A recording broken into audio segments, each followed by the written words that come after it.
we have a question from an anonymous online retreatant. As a youth, for the purpose of service to others, how can we acquire a higher level of skills while remaining in equanimity and not hurt or harm others? So in terms of developing with knowledge or ability, one has to study, one has to learn to become proficient in whatever work it is, and one needs to apply one's mind to that work.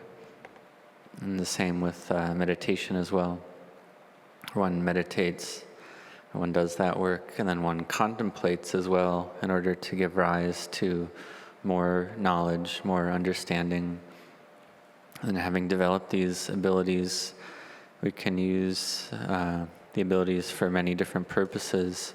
Use it in our work. We can develop it to become better, higher.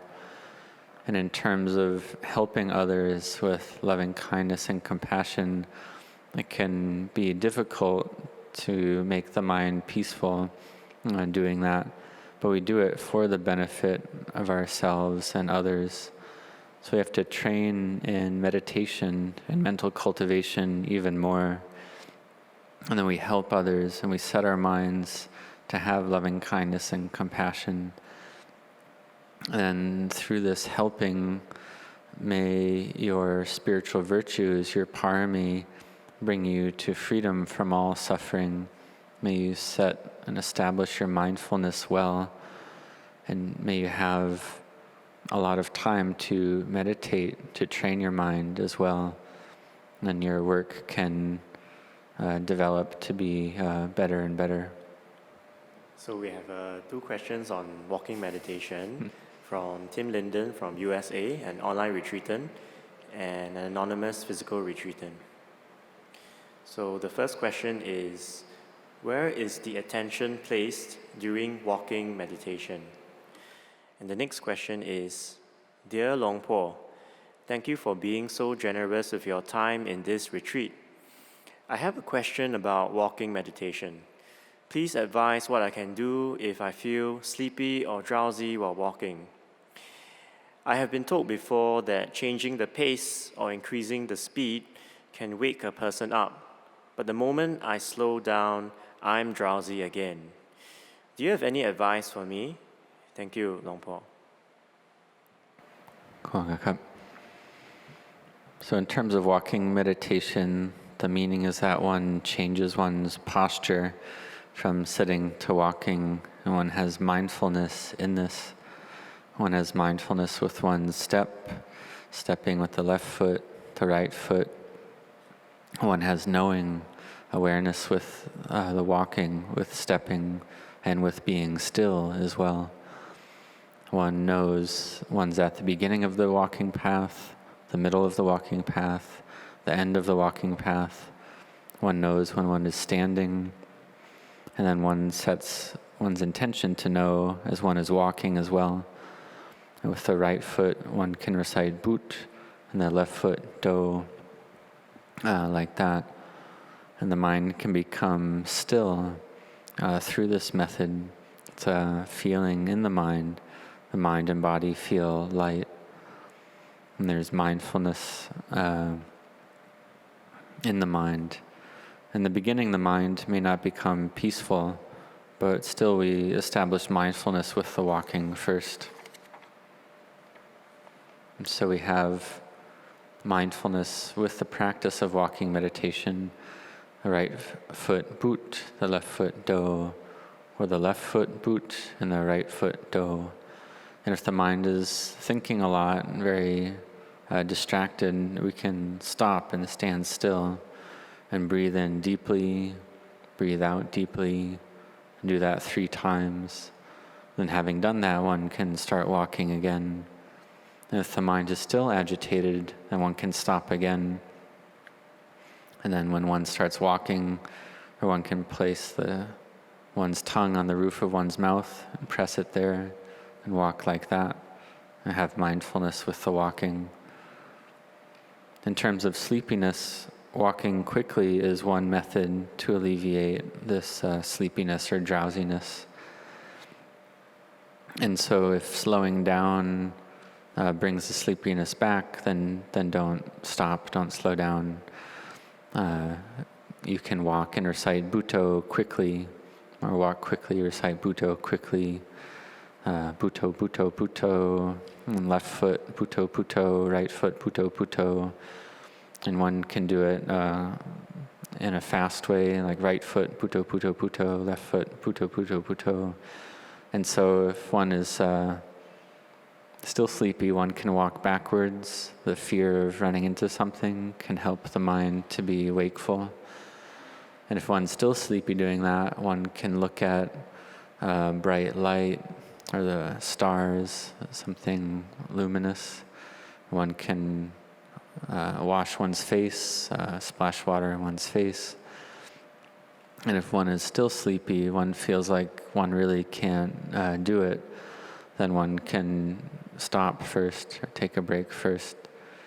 You can sometimes take a shower with cold water. And if that still doesn't work, then it's probably time to lie down. Next, we have a question from Eugene from Singapore, a physical retreatant. Longpo, what is the difference between contemplation during samadhi and the mental formation of the 5 aggregates? Thank you. So the difference here is between the mind with samadhi, with peace and collectedness, and without samadhi. So the mind with firmly established samadhi can contemplate things as Dhamma. This gives rise to wisdom. But the mind without samadhi will have proliferation, what we call sankhara, these formations. So in the beginning, one must train the mind to be in samadhi first. Next, we have a question from anonymous physical retreatant. Dear Ajahn Anan, sometimes when I enter samadhi, fear arises in the mind that I may ignore some important obligation or address a practical issue. I observe this fear and it passes. However, unless it is resolved, it comes again during the day or night as I'm worried and stressed. Any recommendations on how to deepen the practice in such situations? Thank you. So one has these worries and anxieties. So this worry and anxiety, it's something that prevents samadhi, peace and collectedness from arising.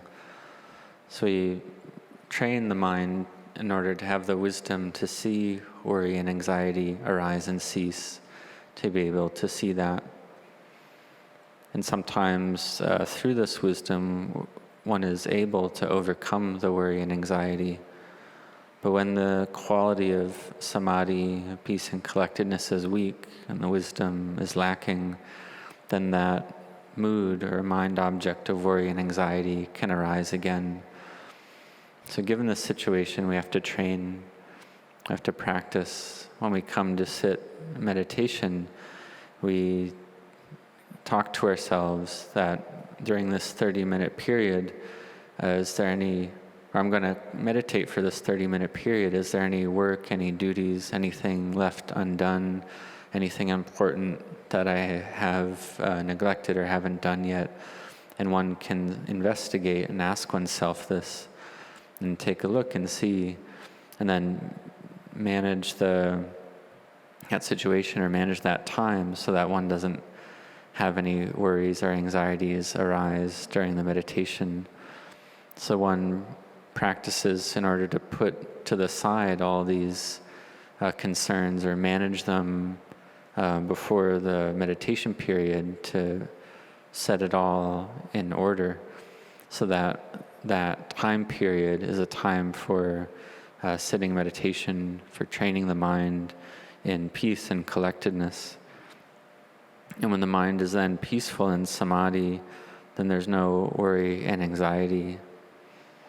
But sometimes we start to train in samadhi, we start to practice, and the worry and anxiety comes.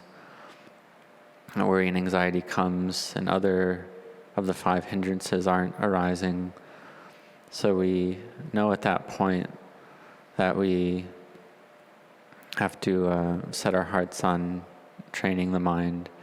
So we see this worry and anxiety, when it arises, it's a hindrance that prevents the mind from gathering in samadhi. So we set the mind not to follow this worry and anxiety, but to establish mindfulness to be firm and stable. And one can set one's heart that during this time period of meditation, whatever kind of drawback or kind of untoward event or kind of losing anything that might happen during that meditation, one just accepts it. And one accepts that that's the time to train the mind, whether for 30 minutes or 60 minutes. So one trains to cut off or abandon these moods and sense impressions.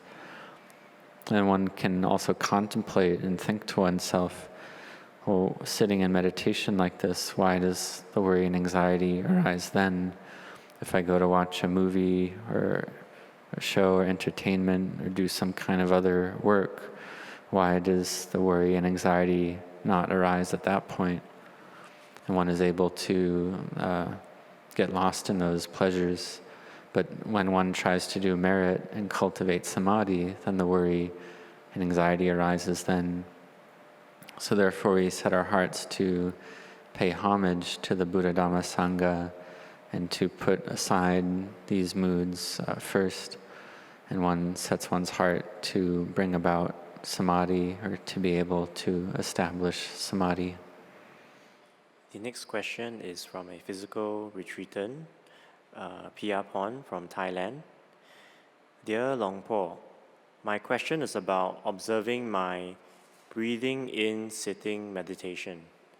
Whenever I observe the in-breaths and the out-breaths at the tip of my nose, I would feel uncomfortable, like I am controlling the length of my breath instead of letting it flow naturally. What should I do to resolve this problem? So one can count the breath as the breath goes in, 1, 2, 3, 4, 5, and on the out breath, 1, 2, 3, 4, 5. On the next in breath, 1, 2, 3, 4, 5, 6. On the out breath, 1, 2, 3, 4, 5, 6. Alternatively, there's no need to watch the breath. You can just recite Bhutto, Bhutto, Bhutto. Just don't be interested in the breath. And once the mind is still, then one can take a look at the breath at that point. And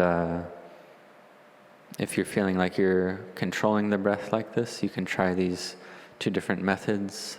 Give it a try and see how it goes. We have a question from anonymous physical retreatant. What is the karma consequence of not fulfilling a vow that you have made regarding practice? Example, practice 1 hour per day.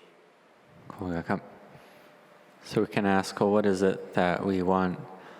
We want peace, we want samadhi, collectedness, we want jhana, magga, phala, the paths and fruits of nibbana. So when we set our heart to do 1 hour, we might not be able to do that in the beginning. And if we do sit for 1 hour, we don't know, will we be able to realize some samadhi in that time? So we see that, therefore one sets one's heart to do something or get something, and one doesn't get that. And this makes the mind as having this quality of lost or wavering, not firmly established. And then mind's not able to gather in samadhi. So we have to train. If we don't achieve what we set our heart on, then we'll suffer. So you can do 30 minutes first, something that you're able to do. Then you can gradually increase to 40 minutes, 50 minutes, and so on, in order so that you don't break your vow. And this gives you motivation or strength of heart, and also so that you don't punish yourself as well.